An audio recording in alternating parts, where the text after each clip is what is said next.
రామాయణం అరణ్యకాండలో మారీచుణ్ణి మాయలేడిగా వెళ్ళమన్నాడు రావణాసురుడు.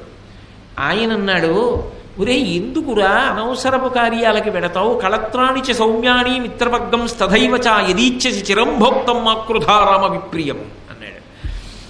హాయిగా కాంచనలంక, కావలసినంత మంది కాంతలు, కావలసినంత ఐశ్వర్యం, కోట్ల మంది భృత్యులు, సుఖంగా ఉండరా? రాముడి జోలికి వెడితే రామో విగ్రహవాం ధర్మ, ధర్మం జోలికి వెళ్ళినట్టు. నువ్వు ఒక్కడివి కాదు, పుత్రమిత్ర కళత్రాదులతో నశించిపోతావు, లంక కూడా నాశనం అయిపోతుంది. నా మాట విను, వెళ్ళకరా ఆయన జోలికి అన్నాడు. అన్నీ విని రావణాసురుడు అన్నాడు, నువ్వు చెప్పేది అయిపోయిందా? నీ చెప్పేది విను. నీకంత ముచ్చటైతే రామబాణానికి చచ్చిపో, ముచ్చట కాకపోతే నా మాట వినకపోతే నీ చంపేస్తా.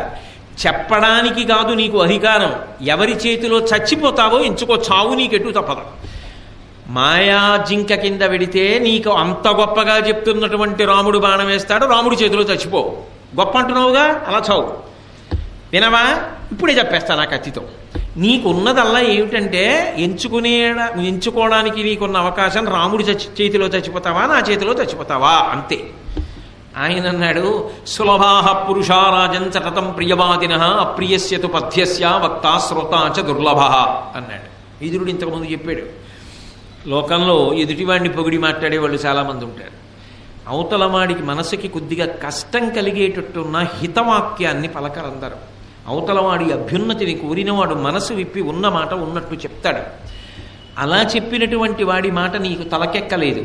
ఒరే నేను ముందు నువ్వు వెనక, అంతే తేడా.